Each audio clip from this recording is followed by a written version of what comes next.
네, 매주 목요일 아침 데일리 브리핑에서는 시시각각 변화하는 전반적인 경제 흐름을 따라가 보는 시간을 마련하고 있습니다. 이 퀀텀 FNA 최은하 대표를 모셔서 이야기를 듣고 있는데 오늘은 직접 스튜디오까지 나오셨습니다. 네, 어서 오십시오. 반갑습니다. 네, 반갑습니다. 네. 네, 직접 이렇게 나오시니까 스튜디오가 아주 활기찹니다. 아유, 감사합니다. 역시 코로나가 이제는 슬슬 가고 있다라는 생각이 좀 드네요. 그렇죠. 네? 네, 마스크도 안 하시고. 네. 좋은 근데- 일입니다. 근데 마스크가 벗고 보니까 조금 살이 빠지신 것 같아요. 네, 다이어트 중입니다. 아, 그러세요? 건강유지. 그건 농담이고요. 원래 제가 살이 좀 안 찌는 체질이죠. 네. 아니 근데 예전보다 조금 더 야위신 것 같은 느낌이 들어. 야위였다 그러면 좀 기분이 안 좋으시겠어요. 괜찮습니다. 어떻게? 네. 네. 날씬해지셨어요. 예. 네. 이 전국 집값이 지금 15년 만에 최고치를 기록하고 있습니다. 그래서 이 급등하는 부동산 시장에 거품이 낀 것이다라는 우려가 나오고 있는데 어떻게 생각하십니까? 뭐 당연히 이제 값이 모든 그 투자 상품이 값이 빠르게 오르면 네. 그것은 이제 거품이라고 생각할 수가 뭐 있겠죠. 그렇겠죠. 그런데 제가 이제 우리 이 방송을 통해서도 여러 번 말씀드리지만 거품을 객관적인 기준을 잡는다는 것은 불가능하다. 그건 없습니다. 그런 개념은 없어요. 네. 이게 유지가 돼버리면 아 그때 살 걸 그렇게 되는 거고 이게 나중에 폭락하면 아 그때 거품이었다. 이런 식으로 항상 결과론이기 때문에 이제 네. 거품이냐 아니냐를 예측한다는 건 굉장히 어려운 거고요. 단지 이제 지금 주택 가격이 앞으로 이 정도가 정상 가격이고 유지가 될 것이냐는 여건을 저희가 검토를 해보면 현재 상태로서는 당분간은 집값이 조정될 그런 여건은 많지 않아 보이죠. 아하. 네, 이제 값을 조정하는데 이제 저희가 크게 수요 측면이 있고 공급 측면이 있다고 보면 네. 주택에 대한 수요는 지금 계속 늘고 있고, 네, 공급은 뭐 잘 아시다시피 뭐 워낙 쫓아가지 못하고 있으니까 현재는 수요가 공급을 상당히 앞서는 상황이어서 이제 그렇게 되면은 시장 경제 원칙은 당연히 가격 상승으로 그게 해결이 되죠. 네. 가격이 점점점 올라가 버리면 집을 짓겠다는 사람이 더 늘어나게 되고 또 살 수 있는 능력을 가진 사람은 줄게 되고 네. 또 사겠다는 사람도 줄게 되고 네. 그래서 쉽게 말하면 요즘 거품 논쟁이 있다는 것은 그만큼 이제 집을 이 가격에 사야 되느냐 하는 그런 그 우려를 하시는 분들이 이제 생기기 시작했다는 거죠. 네. 그래서 하는데 현재 여건상으로 볼 때는 연방 준비 제도도 계속 이자율을 초저금리하고 있고, 네. 그 다음에 수요는 계속 늘고 있고, 네. 그다음에 경제가 활성화되면서 소득도 늘고 있고, 이제 이런 점을 보면은 공급이 아직도 부족한 상황에서 현재 상태에서 거품을 논하기에는 조금 여건상으로는 좀 이르지 않느냐, 이제 이렇게 보시는 게 지금 현재는 제일 타당하지 않을까 보고 있습니다. 근데 뭐 사실 시간을 두고 보면은 뭐 금융위기 때는 또 한번 부동산이 확 한번 떨어졌지 않았습니까? 그러다 지금 와서 보면 또 다시 올라가고 그러니까 롱텀으로 보면은 주택 가격은 그래도 계속해서 상승세를 타고 있는 게 아닌가 이런 생각이 들어요. 맞습니다. 그렇죠? 네. 네. 자, 지난 2008년에 금융위기 역시 부동산 시장이 붕괴되면서 일어났었잖아요.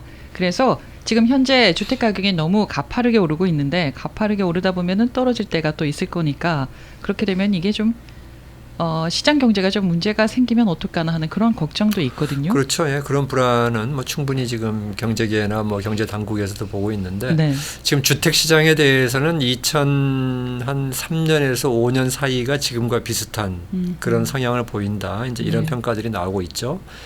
그런데 반대로 그 리스크 위험에 대해서는 상당히 낮아져 있어요. 네. 그러니까 그때 우리가 금융 위기 때 이제 워낙 그 몰기지 시장의 어려움 때문에 그 경제 당국이 다 이렇게 이 많은 조치를 취했고 그러다 보니까 그 이후에 그 당시 때 서프라임이라고 하는 그 요즘에 와서 생각해 보면 이제 좀 너무 말이 안 되는 기준이 안 되는 분들을 뭐 론을 해주고 집의 융자를 뭐 100% 이상 해주고 이제 그런 게 완전히 없어졌거든요. 네. 그래서 지금은 다운 페이먼트도 상당히 많이 하시고 또 그 대출 심사 기준도 많이 올라갔기 때문에 이번에는 주택 시장이 2008년과 같은 그런 그 폭락 사태의 리스크는 굉장히 적다 이렇게 보고 있어서 이제 거품이다 그러더라도 그 서서히 조정 국면 정도를 생각하는 거지. 그때 세계 경제를 파국에 빠뜨릴 만큼의 어떤 그 거품 붕괴 이런 것을 우려하는 수준은 지금 아니다. 이렇게 이제 보실 수 있겠습니다. 근데 뭐 지금 백악관에서도 걱정을 하면서 있고 또 이 연준도 긴축 논의를 할 수 있다라고 밝히고 있는데 이 때문에 이 긴축이 생각보다 좀 빨리 시작될 수 있을 것이다라는 전망이 나오고 있는 것 같습니다. 어떻게 생각하세요? 아주 재밌는 일인 게 연준과 시장이 이렇게 갈등을 해본 것은 제가 경제를 추적한 이후에는 처음이에요. 그래요? 네, 거의 다는 지금까지는 항상 연준이 인플레이션을 경고했고 거품을 경고했고 시장에서는 괜찮아요. 이게 뭐 새로운 시대, 뉴 이카노미이기 때문에 연준 괜히 긴축하지 마세요. 이런 식으로 항상 싸워왔지. 지금처럼 시장에서 아니 인플레이션이 심한데 연준이 그렇게 늦게까지 이자를 안 올려도 됩니까? 뭐 이런. 근데 그에 비해서 또 연준은 계속해서 걱정 마세요. 이거 안 올려도 되고요. 앞으로도 이게 지금 일시적인 병목 현상이다. 그러니까 걱정하지 마라. 이것은 처음 있는 일이에요. 주객이 전도가 됐네요. 그러니까. 네네, 그렇죠. 그러니까 이제 그러면은 왜 이 정도로 연준은 누구보다도 인플레이션을 싫어하는 조직이 연준이었고, 연준의 가장 큰 목표가 원래 가격 안정이에요. 그러다가 이제 한 30년 전부터 이제 고용 안정이라고 하는 두 가지 목적을 줬지만, 그래도 연준의 설립 목적은 가격 안정이에요. 근데 어쩌다가 이 연준이 이렇게 인플레이션 압력이 올라간다고 하는데도 걱정하지 말라는 이런 입장이 됐는가? 이 부분을 많이 저희들이 그 관심을 가져야 됩니다. 그러니까 연준의 입장에서는 지금 경제는 한 번도 겪어보지 않은 그런 사태고, 그 다음에 한 번도 겪어보지 않은 정부의 부양책으로 지난 1년을 우리가 잘 견뎌왔는데, 이게 연준이 어느 순간에 고삐를 쥐었을 때 잘 돌아갈 거냐에 대해서 그렇게 자신하지 않아요. 이 말씀은 우리 이제 청취자분들도 좀 깊이 새겨 들으셔야 될 부분이, 지금 뭐 다 좋다 그러고 주식시장 오르고 부동산 오르고 하니까 뭐 팬데믹임에도 불구하고 잘 됐네. 그래서 이거 뭐 잘 되고 있는 거 아니야?라고 생각하시는 분들이 의외로 많아요. 근데 연준은 걱정이 많아요. 이게 한마디로 말하면 그 스테로이드 주사 맞아가지고 힘이 난 상태다. 근데 만약에 이제 스테로이드 주사 끝나고 이제 혼자 나가서 앞으로 이제 직장에 돌아가서 일하세요 했을 때 이 사람이 잘못하면은 쓰러질 수도 있다라는 그런 우려를 갖고 있는 거거든요. 그러니까 그럼 연준은 왜 그런 우려를 갖고 있느냐? 첫째, 실업이 아직도 굉장히 많아요. 그 팬데믹 이전에 비하면 아직도 한 800만 명 정도가 그 실업자 숫자가 늘어나 있어요. 그 다음에 그 산업군 중에서 호텔이라든지 식당 이런 부분들이 지금 많이 돌아왔다고 그래도 아직도 멀었죠. 그 다음에 항공산업은 요원해요. 지금 돌아오지도 못하죠. 국내선만 지금 이제 돌아가는 거지. 국제선은 지금 뭐 다 지금 문을 닫고 있는 상황이니까. 그러니까 우리 소비 산업을 이끄는 여러 주요 산업군 중에서 호텔, 뭐 관광, 해외 그 항공 이런 부분들이 다 약하다는 거죠. 그러니까 이게 이쪽이 과연 잘 풀릴까 이런 데 대한 우려도 있고, 그 다음에 이제 연방 실업 보조를 해주는 게 이번 이제 9월 6일날 끝나는데, 그게 끝났을 때 과연 저소득층이 견뎌낼까? 그러니까 이렇게 연준에서 볼 때는 지금 그 함정이 굉장히 많은 거예요. 그래서 이제 이쪽에서 볼 때는 지난 1년 이상을 3월까지 워낙 막혀있던 경제를 지금 풀어내니까 한꺼번에 들어오다 보니까 공급하는 사람들도 당황해서 지금 제대로 공급을 못하니까 공급이 딸리고, 그러니까 원자재 값도 오르고 수입 물가도 오르고 하지만 이게 이제 그 밀렸던 숙제하는 거거든요. 근데 밀렸던 숙제가 끝나고 났을 때는 지금 취약한 산업들은 계속 힘들 거라는 거죠. 그렇기 때문에 연준은 2023년까지도 우리는 자신할 수 없다. 이제 이런 데는 우리 청취자분들께서 사업하시는 분들이나 직장 가지신 분들이 너무 낙관적인 생각을 가지시는 것은 연준의 이런 얘기를, 이런 견해를 보시면 조금은 그 조심해야 된다. 이제 이런 포인트로 저희가 이해를 해야 될 겁니다. 여기서 잠깐 제가 여쭤보고 싶은 게요. 지금 현재 직원 구하기가 너무 어렵다, 힘들다. 지금 그렇게 많이 얘기들 하시고 그 이유는 EDD 때문에 일을 안 하고 EDD를 받으려고 직장으로 복귀하지 않는다. 이렇게 생각하시는 분들이 굉장히 많거든요.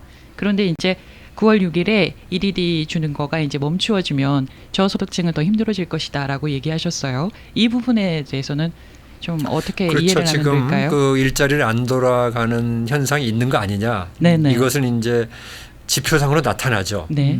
사람을 찾는 구인 광고는 굉장히 늘었는데 또 그다음에 실업자도 굉장히 늘어 있는데 실제로 일자리에 들어간 사람의 숫자는 굉장히 적어요. 네. 그러니까 이제 뭔가 지금 안 맞는 거죠. 근데 그러니까요. 거기에 그 축이 뭐냐 했을 때 예. 이제 첫 번째는 그 아동들이 집에 있을 때 학교를 못 가기 때문에 이제 그 애들을 봐야 되니까 엄마들이 못 돌아간다. 네. 그래서 지금 일자리로 안 돌아가고 있는 실업자 중에 대부분이 여성분들이에요. 아, 그렇군요. 네, 남성분들보다 여성분들이 압도적으로 많아요. 그러니까 네. 그것은 그 설명은 좀 타당성이 있죠. 그 다음에 대면 서비스를 하는 데 있는 분들은 본인은 괜찮을지 모르지만 거기 가서 내가 과연 고객들을 너무 많은 고객들을 상대할 때 내가 혹시라도 또 걸릴 수 있지 않느냐. 이제 이런 두려움도 있다. 네. 거기에 이제 그 실업수당이 이제 늘어가 있는 것 때문에 하는 건데 이게 서로 배타적인 설명이 아니죠. 아무리 애를 볼 사람이 없어도 네. 먹고 살 게 당장 너무 없으면 사람이 어떤 방법을 선택해서라도 나가는 그 인센티브가 늘어나는데 그렇죠. 뭐 안 나가도 이제 실업수당이 있으니까 이게 서로 이게 상호작용을 하는 거죠. 그래서 이제 지금 그 공화당 주지사들이 있는 주 중에 23개 주가 지금 그걸 끊어버렸잖아요. 네. 이제 이게 어떤 결과를 가져올지 그것도 좀 저희들이 그 한번 보면 나타날 거고 그다음에 다음 주 금요일 날 나오는 그 5월의 고용 증가 이걸 보면은 이제 공화당 주에서 그 실업수당 보조를 차단한 것의 효과가 어떤 정도 나오는가 이것도 보게 되고 네. 이래서 하는데 이제 그건 다이나믹한 경제 현상이기 때문에 저희들이 그 실업수당 보조와 그다음에 지금 코비드에 대한 두려움 그다음에 아동들을 맡길 데가 없는 이런 부분들은 지금 복합적으로 한꺼번에 풀릴 거예요. 네, 지금 아동들도 점점 이제 개방이 되고 네. 학교도 문을 열고 그러면 이제 여성분들이 애를 돌보시다가 이제 취업 전선에 더 들어가실 수도 있고 이제 이런 것이 복합적으로 되면서 풀릴 거다라고 보는 게 지금 연준의 입장이에요. 알겠습니다. 네. 그 모건 스탠리의 CEO죠. 이 제임스 고먼 CEO가 물가 상승에 따라서 이제 기준금리 인상이 내년부터 시작될 수 있을 것이다 이렇게 예상을 했어요. 근데 연준에서는 사실 2023년 정도로 지금 생각을 하고 있는 것 같은데 어떻게 보십니까 내년에? 연준에서는 이제 뭘 하는 게 있냐면은 그 위원들이 언제 이자가 오를 것인가를 설베이를 합니다. 자기들끼리. 그 16분의 위원인가 그런데 2022년에 오를 수 있다라고 보신 그 응답자가 3분이었었어요. 네. 그리고 2023년에 올릴 거라고 보는 분들이 7분이었었어요. 그 말은 뭐냐면 2023년까지 올릴 거라고 보는 사람들도 과반수가 안 돼요. 그래서 그 저희가 이거 닷 플랫이라 그러는데 그 닷 플랫을 보면은 2024년이 처음으로 오르는 시기다. 네. 연준의 지금 위원들에서의 분위기는 그렇습니다. 그리고 이제 연준 위원들이 생각할 때는 지금 잘못하면 양치기 소년이 되는 두려움도 꽤 있어요. 계속 이렇게 인플레이션 압력이 세고 그 업계에서는 빨리 이자를 올려야 되지 않느냐 이렇게 하는데도 우리는 그렇게 생각하지 않는다. 걱정하지 마라. 지금 그거보다는 오히려 경제가 약한 게 걱정이다. 이렇게 얘기를 했다가 어느 순간에 아니야 잠깐만 우리 이자 올리겠어요 이렇게 되면은 연준의 신뢰도가 상당히 떨어질 수 있죠. 그래서 연준은 지금 그런 부분도 많이 고려를 해야 되기 때문에 요즘에 이제 발언하는 것을 할 때마다 그 기자분들이 많이 기대를 하죠. 이번에는 뭔가 좀 변화된 발언을 하겠지. 이번에는 하겠지 하는데 계속 이번 주까지도 연준 위원들이 여기저기 다니면서 연설하시는 과정에서 항상 혹시나 하지만 역시나로 우리는 걱정하지 않는다. 없어요 얘기가. 네, 그런 얘기 나오고 있으니까 이제 몰건 스탠리나 이런 쪽에서 나오는 의견은 그 시장 업계에서 볼 때의 어떤 우려 사항을 얘기하는 거고 연준의 경제 당국 쪽에서는 아직까지는 그런 아직도 분위기는 멀었다. 아니다. 예, 이렇게 지금 평가를 할 수 있겠습니다. 그러면 네. 당분간은 주택값 가격의 오름세는 계속 지속될 것 같은데요. 그렇게 되면 오름세는 아무래도 주춤할 겁니다. 음. 그러니까 오름세가 꺾이지는 않을 거라고 보는데 네네. 그 올라가는 속도는 이제 조정이 되겠죠. 그러니까 그럴 너무 것이다. 올라가 있는 상태에서 또 올라가야 되니까. 네네. 그리고 이제 올라가면 결국은 주택 구입 능력이 떨어지기 시작하죠. 네, 그래서 네. 그런 면에서 이제 주택 가격은 오르는 것은 대부분이 그렇게 컨센서스가 이루어져 있지만 오르는 속도는 이제 점점 좀 줄어들지 않겠냐 이제 이렇게들 보고 있습니다. 네, 네. 오늘 말씀 잘 들었습니다. 네, 감사합니다. 네. 자, 지금까지 퀀텀 FNA의 최은하 대표와 함께했습니다.